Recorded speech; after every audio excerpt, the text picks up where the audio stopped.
on you, and then so our audience hears, and then we'll dive into some conversation. Yeah, sounds good. You know, a long career doing a number of different things. I started out with a small little tiny startup of a few people in Silicon Valley called Oracle back in the mid 80s. And that went on to some pretty good success. I ended up running the product division there. Uh, Left about 5 years later, worked for about 5 years at Apple running the engineering division.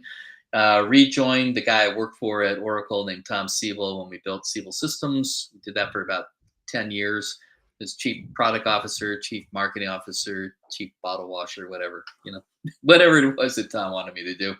That outcome, we built the CRM category that Salesforce now owns, but we sold the company to Oracle, and Oracle really didn't do a lot with it. So we ceded that category to Mark Benioff, who I worked with at Oracle for many years. Anyway, I decided to try something different. I tried venture capital, ended up doing it for way longer than I thought, for about 15 years, investing in early stage startups. And by early stage, I mean they were just ideas, no product, no people other than maybe the founder and a couple of people, no revenue. And that's not typically what happens in venture, but anyway, that's what I did, investing in primarily business models, software as a service business models, which weren't as popular back in 2005, 6 as they are now. Anyway, I invested in some concepts that became, pretty good ideas that companies, Marketo, which was eventually bought by Adobe for about $5 billion. Company called Doximity, which is now, I don't know what its market cap is, maybe 6-7 billion. C3 AI, and anyway, a number of different things. Workday, companies that you may have heard of. Anyway, all B2B stuff, all using SaaS as a primary business model. And I did that for about 15 years. Started with a company called a firm called Interwest, then created my own venture firm with a couple of folks called Wildcat Venture Partners, and did some investments there that are turning out pretty well. I also founded a company originally called Greenfig. Now it's called Zipline Education. Nobody wanted to invest with me, and so I invested. I founded it. I ran it, and then and now I've found a great CEO to run it. It's on its way to doing really great stuff. It's a microeducation company offering certifications to people who don't want to code, who don't know how to code, but want to apply the business tools of the 21st century. Those would be things like HubSpot, like Salesforce. If you go to Indeed.com, there's thousands of job openings for people who know how to operate those, and not just to operate them. You can learn that from those companies themselves, but then how to apply them, the strategy of using those technologies. So we've had thousands of students graduate from the program now, and so that was a lot of fun doing that. And then I rejoined Tom. I left venture to help him take C3 AI public as his CMO. I did that we worked on the S1 and a variety of other things for about a year. Then we took the company public in December 2020. And I stayed for another year to build out the marketing team, find my replacement, and then told them I'm retiring from full-time work. And so I did that. And then I started racing with Ferrari, with the Ferrari program. And I did well last year in that. I took second in the US and fifth in the world finals. I didn't have a great weekend last week. I had a big crash. So it's the beginning of the new season, really tough rain down in Austin and stuff, but I'm enjoying doing that. And now I offer consulting services with a few select companies that I call market engineering, and we can talk about what that means. And I wrote a book about it. I teach it at Stanford from time to time. So that's how I kind of occupy my days, doing those things.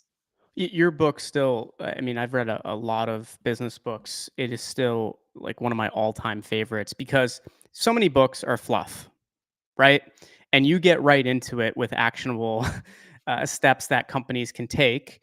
And what I really wanted to focus here with you today is we talk about you've done so much. And first I want to hear like what drives you, because there's not every day where you're like, okay, you've done all this throughout your career, and then you're like, I'm going to go race for Ferrari. Like that is not something the average person ends up doing, right? So like what drives you? Like, I guess what made you want to get into that, but what's continued to drive you throughout your career? You're always trying like new things, and then when you try a new thing, you're not just trying it; you want to become like an expert at it. So it doesn't matter if it's racing cars or building businesses. What drives you, Bruce?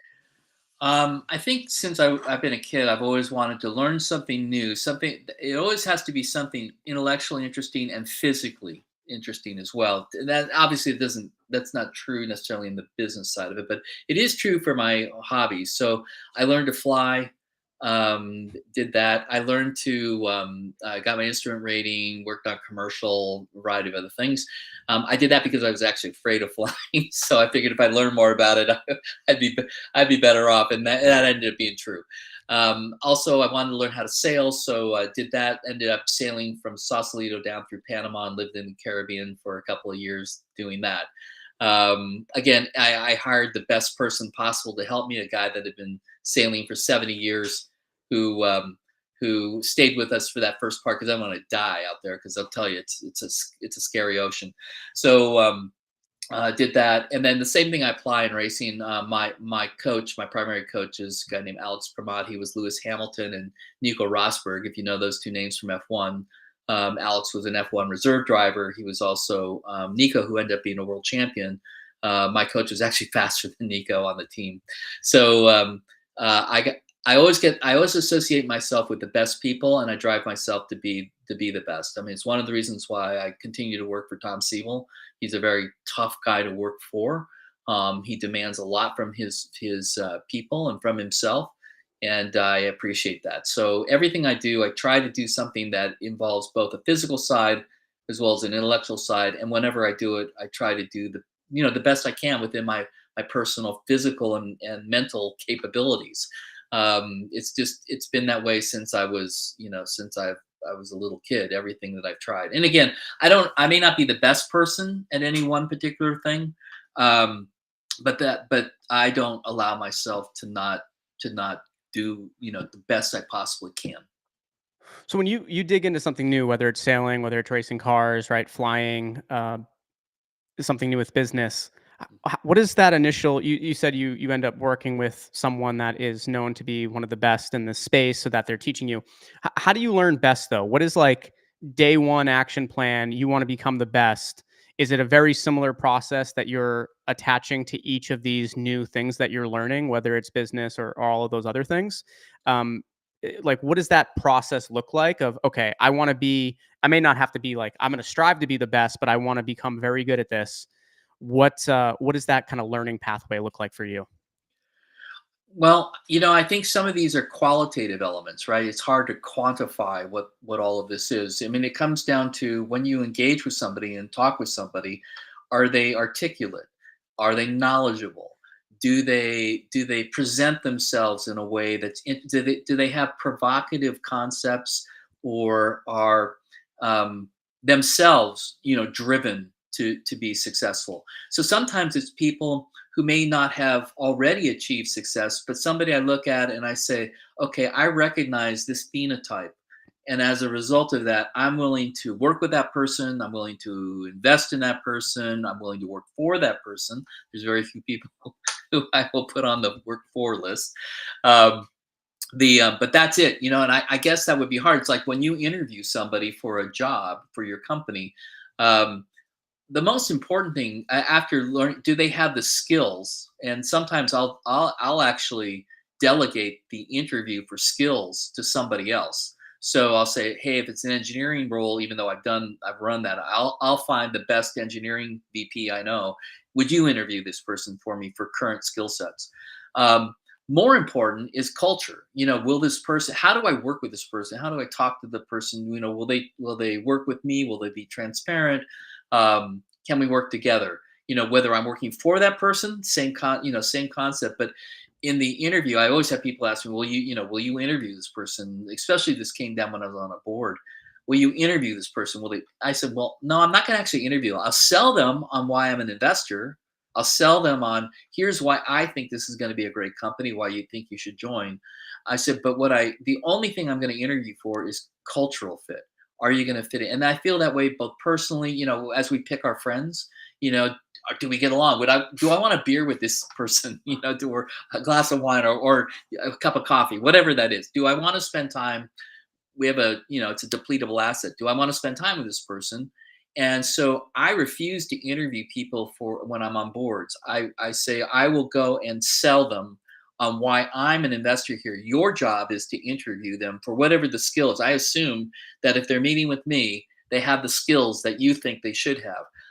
I want to find out, is this a person who I think will culturally fit in, and can I work with this person as well? So that's how I do it. I mean, I did that when I was hiring into for positions in the company.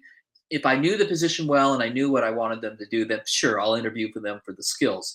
But many times I wouldn't. I mean, many times they're low level skills that I haven't performed recently. I don't want to interview for that. I'll interview somebody, or I'll find somebody who knows how to do that.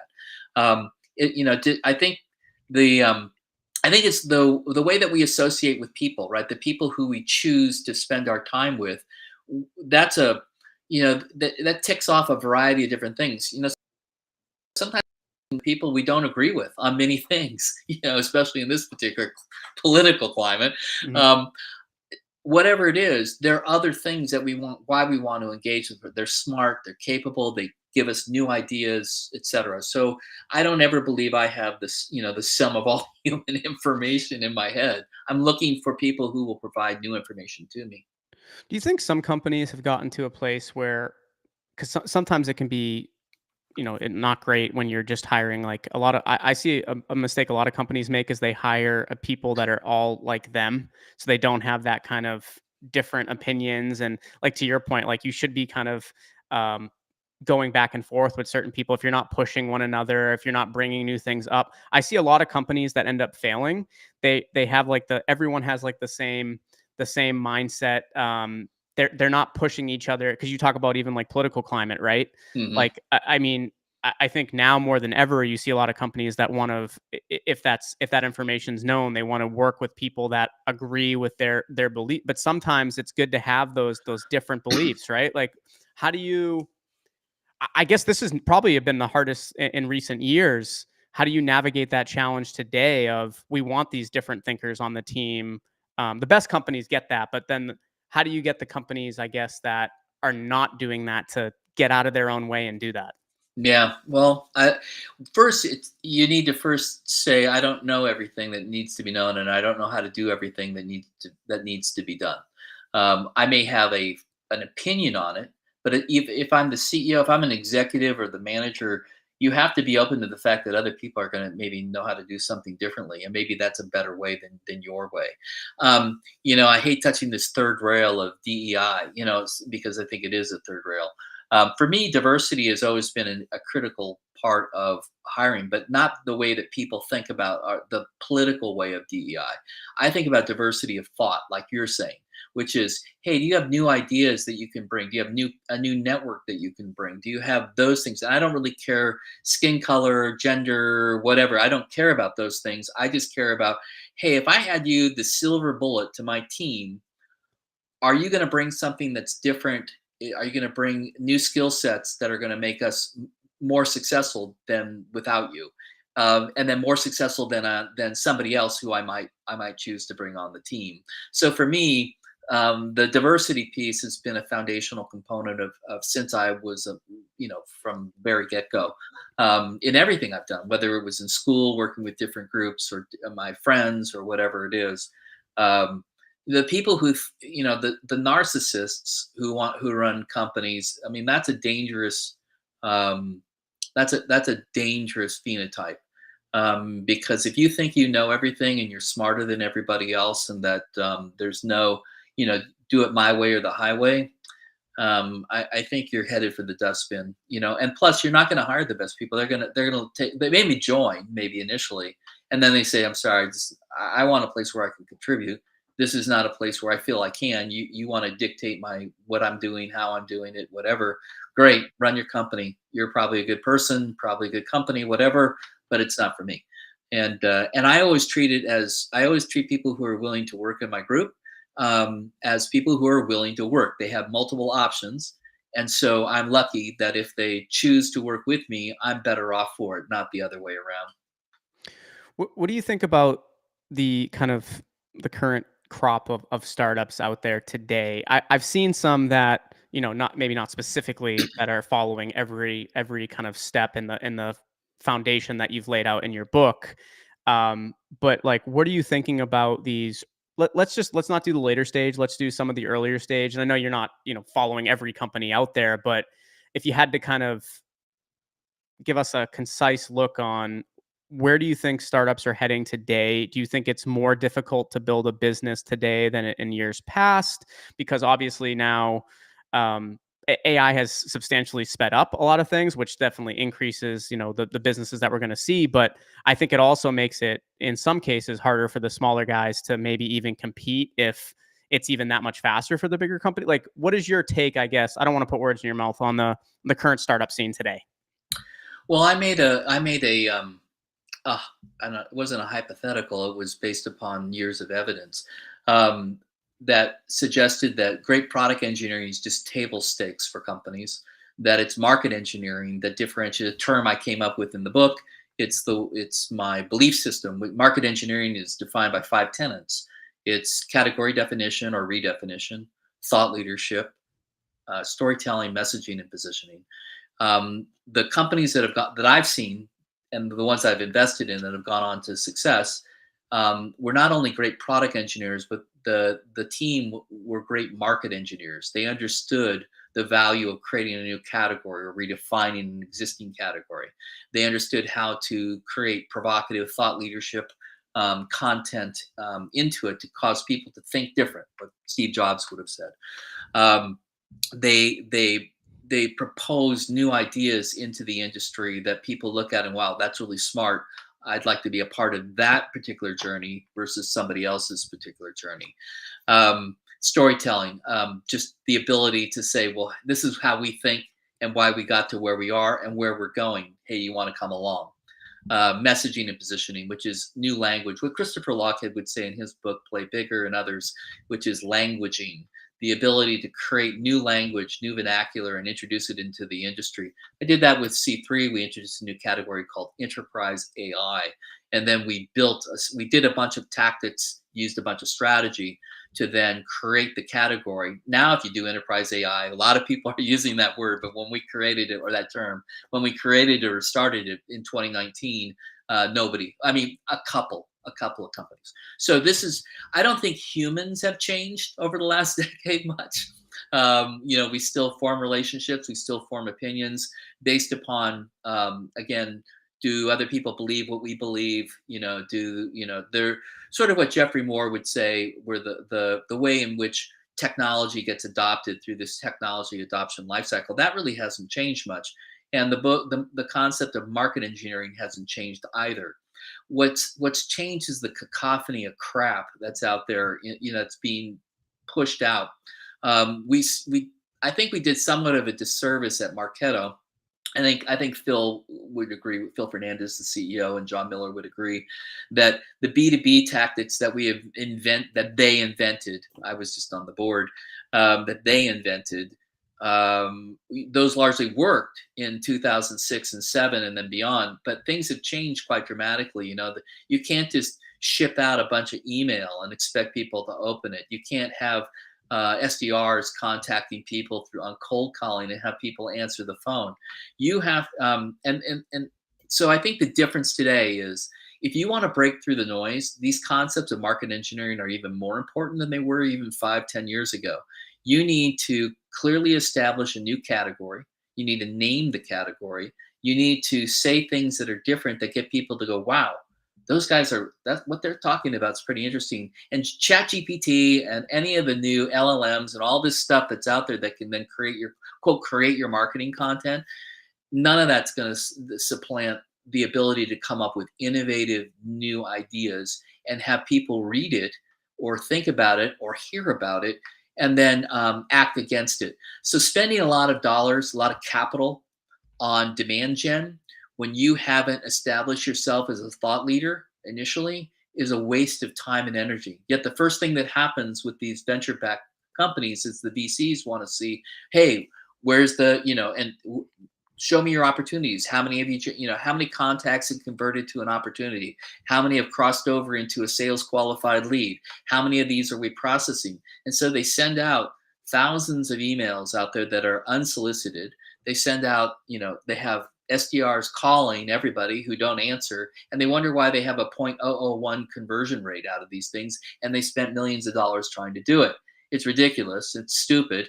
And so the way that we need to fix it, and I would argue again that I'm biased based upon the book I wrote and what I preach, which is you need to first create the category, call it something different, or redefine some existing category with new attributes, and start writing about it and presenting it at conferences and create books and guides and have people come to you. If people come to you because they've heard about you and your company and what you're writing about, because what you're saying is smart, different, provocative, innovative, then you don't have to spend a lot of money, a lot of capital on outbound shotgunning. You can have people come to you, and that we did that at C3AI. We spent very little on what you and I would call demand gen. Instead, we spent it on thought leadership and category creation, and it was quite effective. It's so frustrating that I talk to so many companies and I'm like, so before I buy your product or service, I'm going to look up, like, I want to hear from you. I want to hear the story. I want to hear the messaging.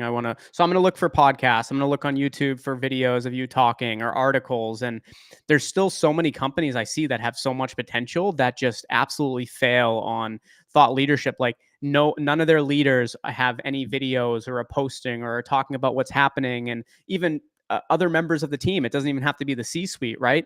They're not writing, they're not posting. And I think everyone at a company has their like, it's still like a similar perspective, but whether you're the manager, the director, you're the sales development rep, there's a piece of content that you can create related to the company that'll help spread the message and what you're doing. And I see a lot of them fail. Or you know what my bang my head off a table moment is, Bruce, is when you hear people say, well, I don't have the time to do thought leadership, or thought leadership doesn't give me an immediate, there's not everything is going to give them an immediate win or a guarantee they're going to sign someone. But the company that has the 100 thought leadership videos that you can hear their story and what they're doing, they're going to be set up for even potentially more success, right, than the company that's not doing any of that stuff.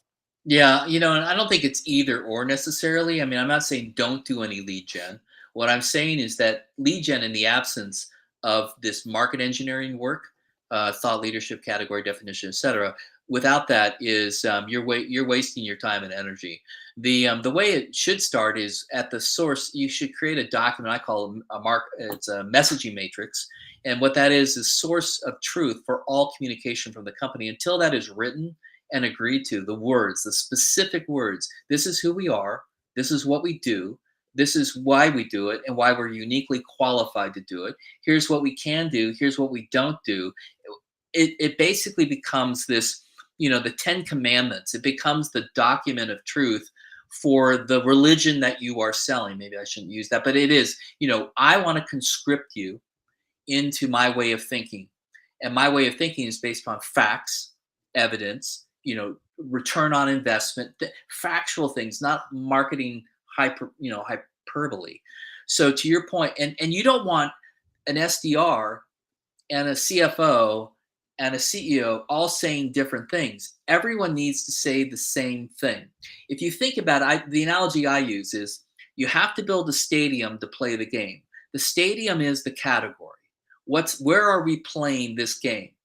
And then the teams are the companies that compete in the category.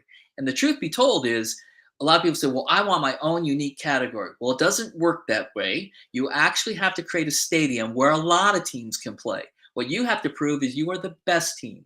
And so what you do, the best team is the team that has the thought leadership content and shows up with the best ideas, the best concepts, the best podcasts, the best books, the best descriptive guides, all those elements. And all players on the executive team need to play a role. This is not the marketer's job. It is not the salesperson's job. It's everybody's job in the company to be a team player. Somebody plays wide receiver, somebody plays quarterback, somebody plays cornerback. whatever their role is, they all need to know what the plays are.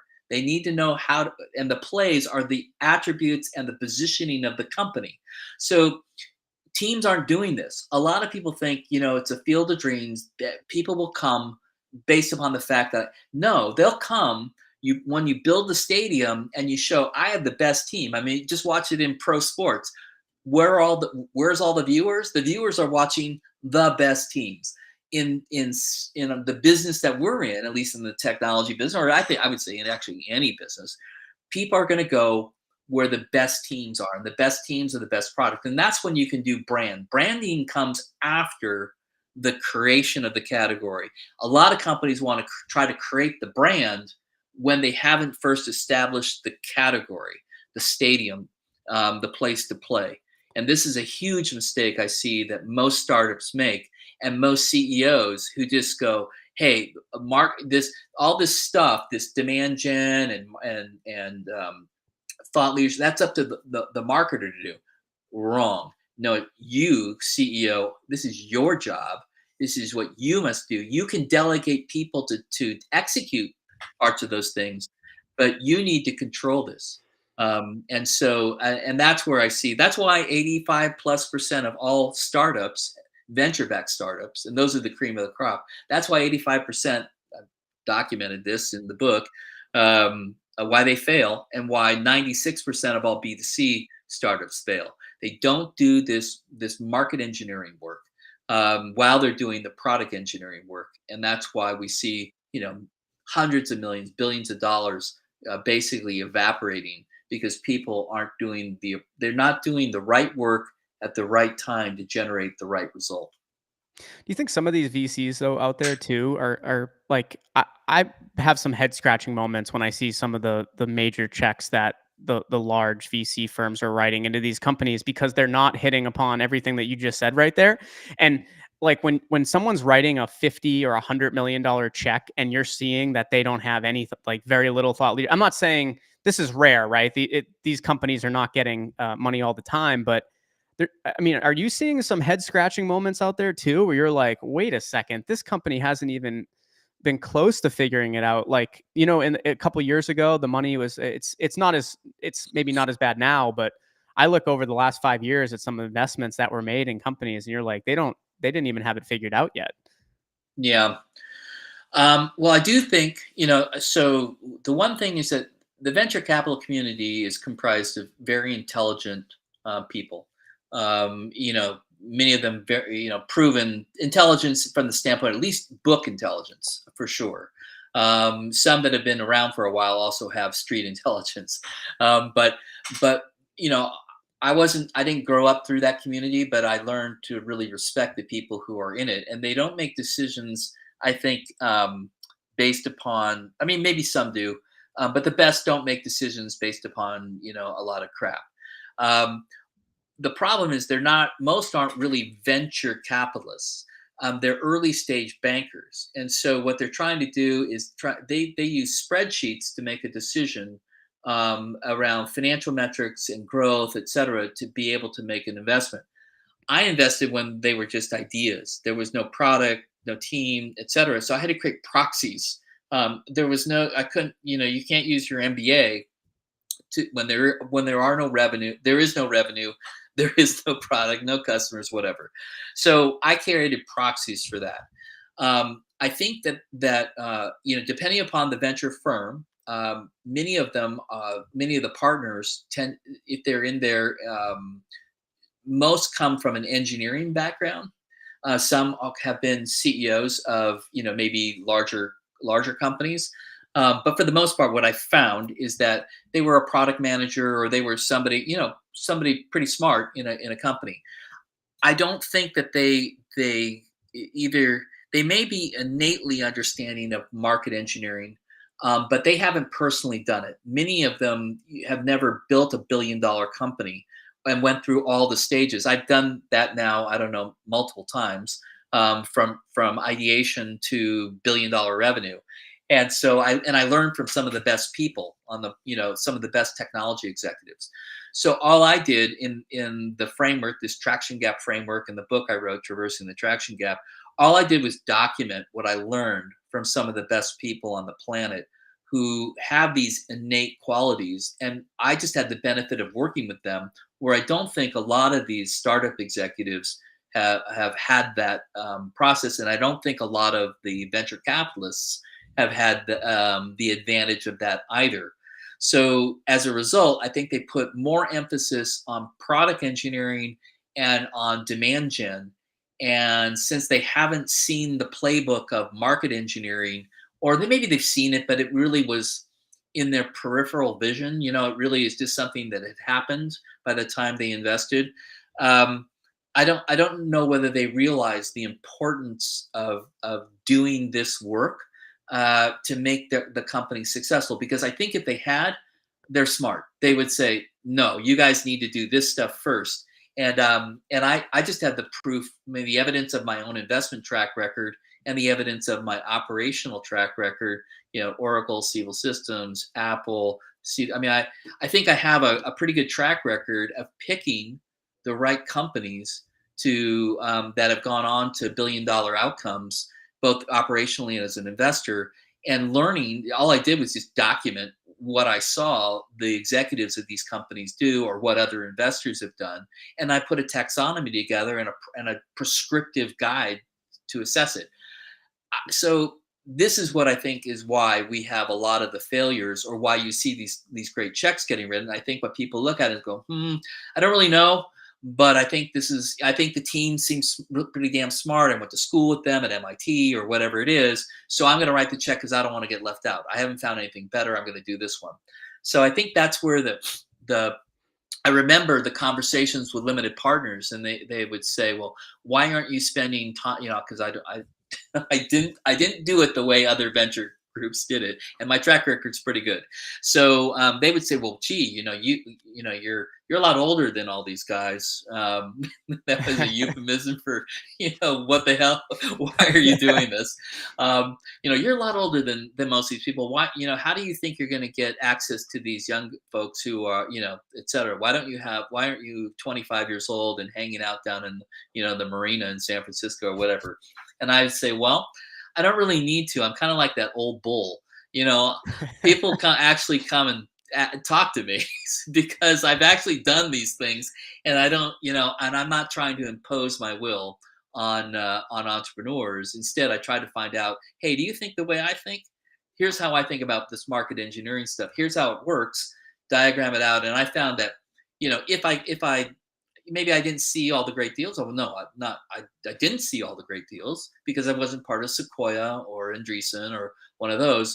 But a lot of people referred to me who said, "Hey, I think this guy Bruce might be able to, help you figure it out." And so, rather than declare that I was one of the venture capitalists that would quote add value, instead I'd spend a few hours saying, "Here's how I think about things." I would basically whiteboard all this stuff out, take what they were doing, help them rewrite all of their positioning, think about competitive analysis, etc., market research, and all the other stuff, and do it with them. And so by doing that, before I invested, so by doing that, I think that demonstrated, look, this is how I work. Yeah, you could go work. I mean, Andreessen, Sequoia, Excel. I mean, these are great firms, right? No doubt about it. And probably really great partners, the ones I met.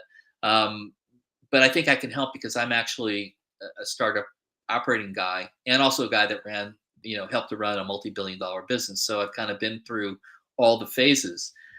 Most VCs can't say that. I would argue that most VCs should actually go become part of a startup. Either do a startup or join a startup, go through the process, learn from ideation through scale. So that way, when you actually start investing, you can really help a company by being a board member, not just, as we know, a lot of people like to present their opinions in the board meetings, and not all of those opinions are based upon personal experience per se. They're based upon personal perception. And I think that's where the entrepreneurs can get frustrated with some of the venture groups, capitalists, and why I think there's this kind of tension, between the two different groups.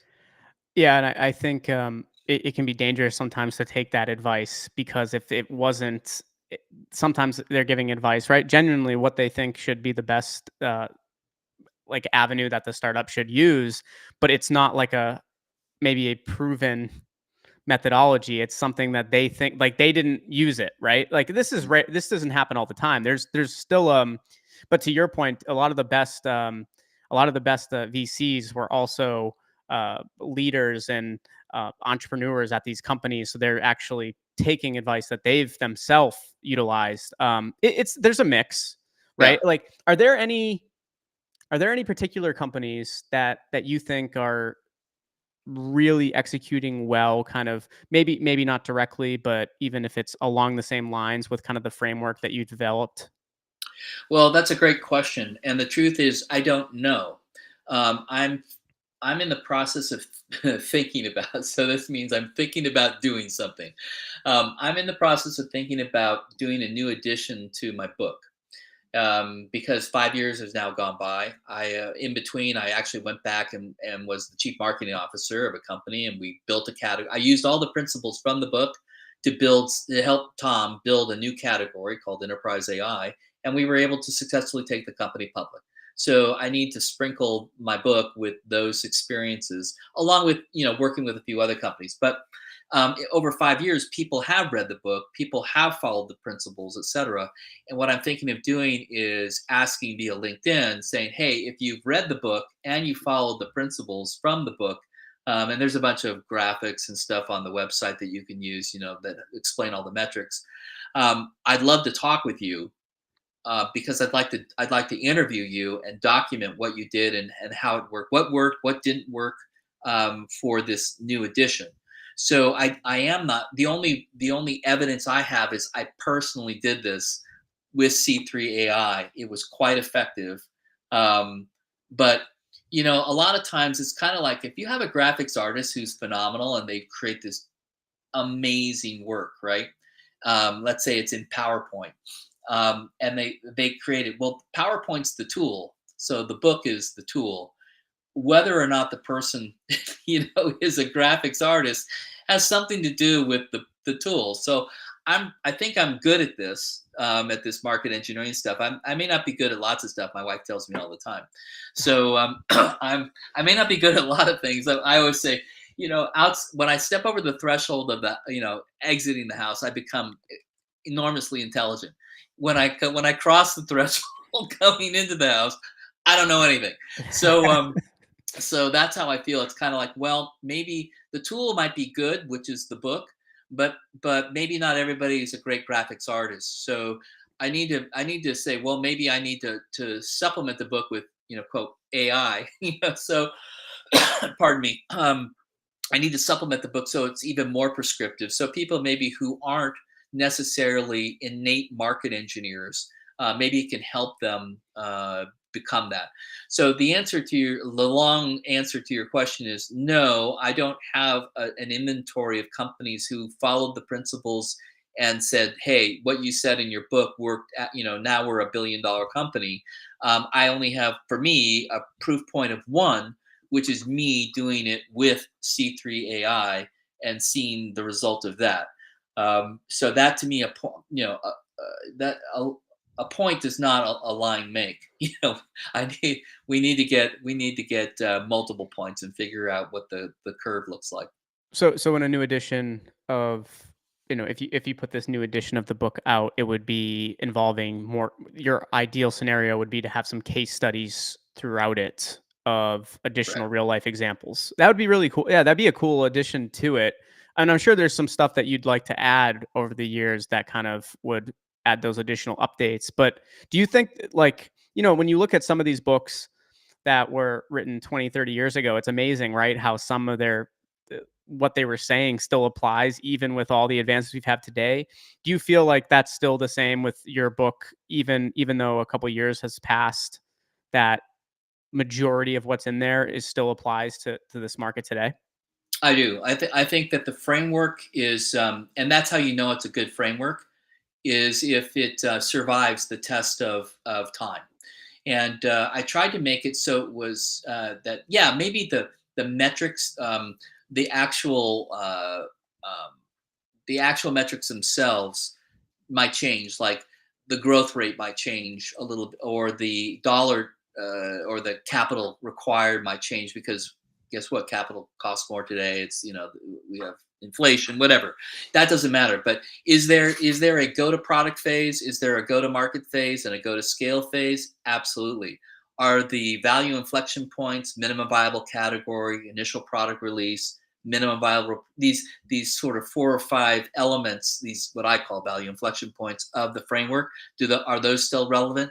Absolutely. The one thing that I left out of the book that I'm going to absolutely put in is that this book is not just for startups. It's also and not just for SaaS companies. The principles apply to actually companies of any size. If you're a large company and you're introducing a new product, you need to go through this same traction gap phase, which is ideation to product release to go to market to scale.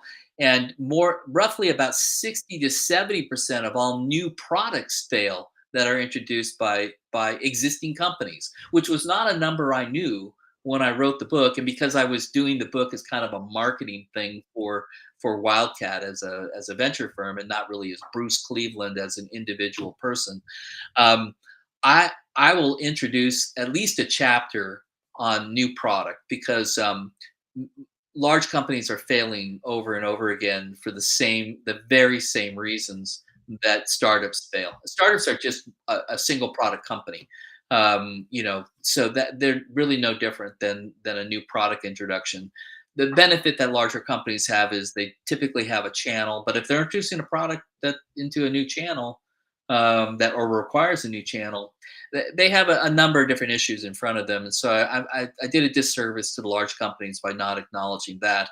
The other part of it is I did write this specifically for B2B SaaS, because that's what I invested in and that's what I was trying to attract as an investor. But these principles apply for B2B, B2C products or B2B2C, any business model, whether it's subscription, whether it's value based, whether it's usage based, or whatever. It doesn't really matter. And so I'll rewrite the book with that in mind, and want to make it. And it's not tied. I think one of the problems also with the book was that I wrote it as a GP at Wildcat Venture Partners, and it even says that on the bottom of the book. Well, I think a lot of venture firms are not going to promote this book to their companies, their portfolio, because it's like, well, why would you do that? This is some dude over here, from Wildcat. I don't want those guys involved in our company. So I'm going to strip all that stuff out of it because I personally wrote the book. I mean, I wrote it as we, but it really was me. And it was my personal experiences. And I mean, I love my partners. They're really great. They're really great guys. And they did give me great feedback. But I wrote all the words, and the concepts and ideas were things I put together. And I worked closely with Jeffrey Moore too, who wrote Crossing the Chasm. I mean, I wish I was as capable as Jeff. He's just a phenomenal human being. But he's the one that told me, hey, you need to write this book. It kind of precedes a lot of the Crossing the Chasm stuff he did. And it's complementary, not instead of. It's complementary, and fits. In fact, there's an infographic we created you can get from at the URL, which is tractiongapbook.com. If you go there, there's a resource tab at the top, and we created a bunch of infographics because I wanted people I wanted to extract all the metrics out of the book, so it was easy for people to know what they were. But I also wanted people to see, how does this align with Crossing the Chasm? Because I was told by publishers, oh, Jeff's already, this has already been well written. Lean Startup covers this. Eric Ries, good guy. Jeffrey Moore wrote his stuff. Steve Blank. I mean, what you're writing is pablum. That's what I was. Well, they didn't use that word. It's my word, but Jeffrey wrote the foreword to your book, didn't he? Yeah, he did.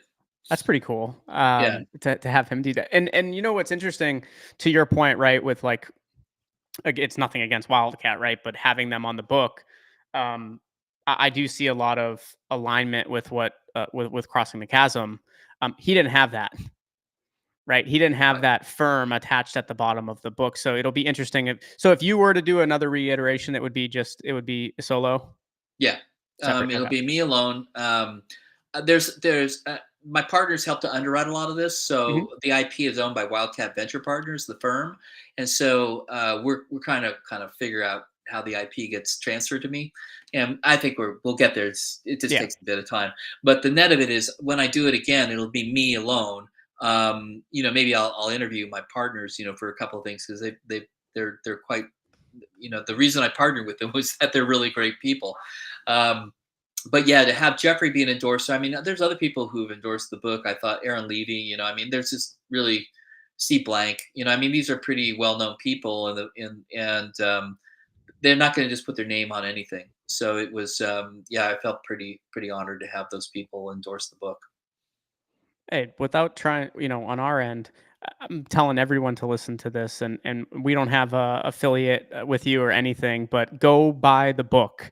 If you're serious about your company, if you're serious about putting the right framework together, go on. What's the best place? Would you still say Amazon's the best place to go get the book? That's probably when we feature Barnes and Noble and Amazon on the URL, so you can get it directly through there and read the reviews. I don't think they do them on Barnes and Noble, but Amazon has. I mean, you can just read the reviews.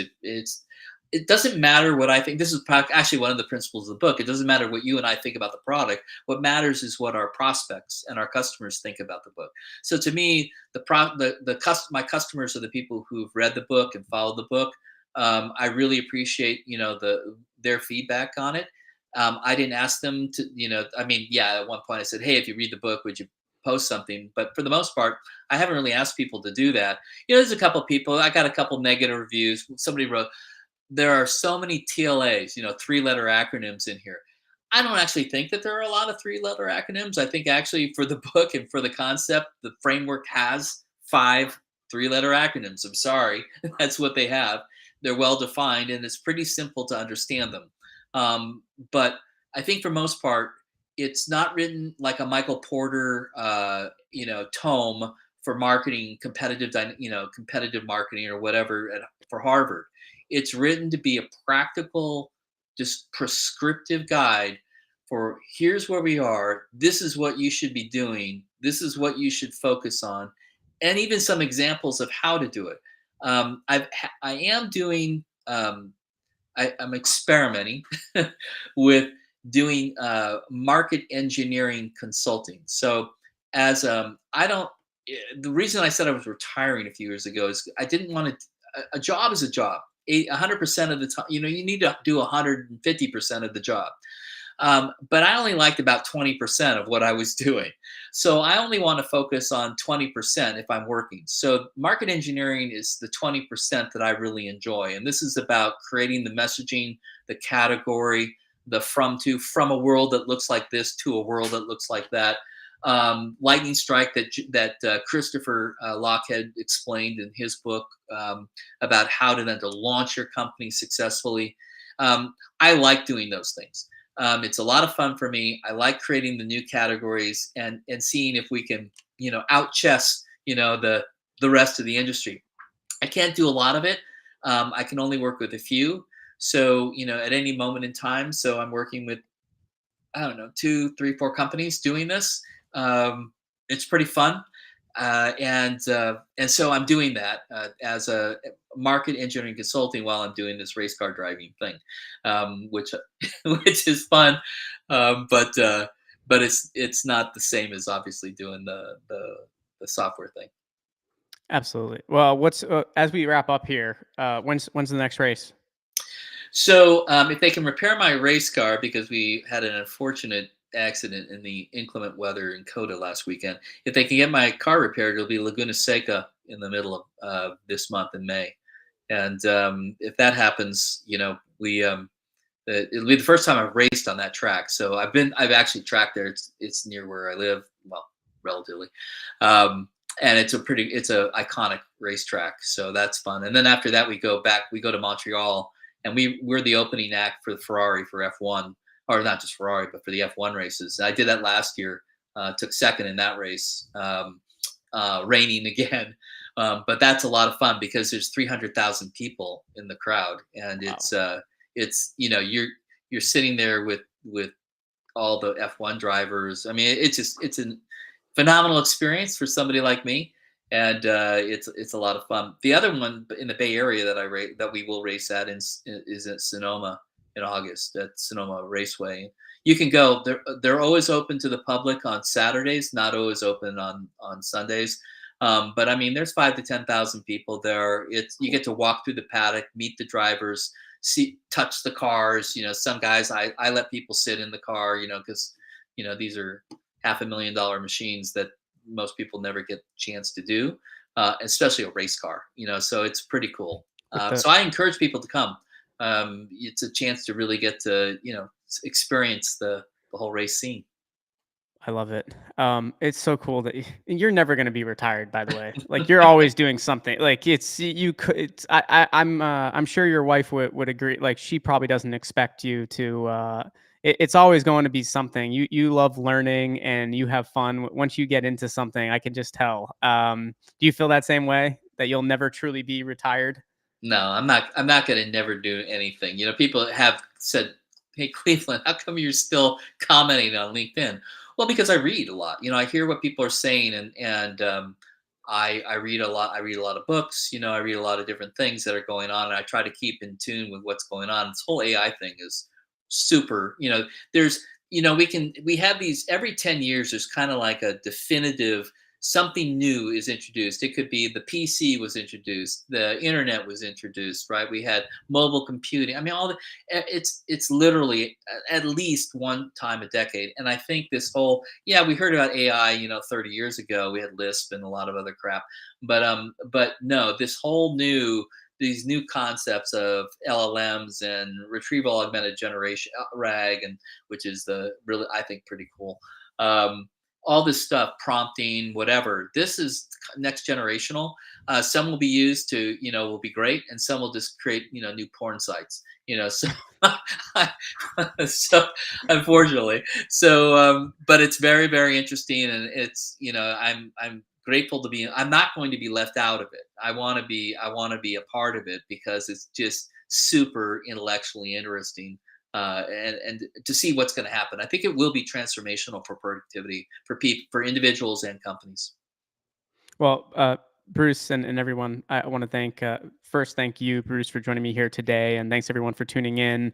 And always look forward to staying in touch with you and seeing what you're working on. And we'll continue to follow you on the racetrack as well. And best of luck in your upcoming races and everything that you do.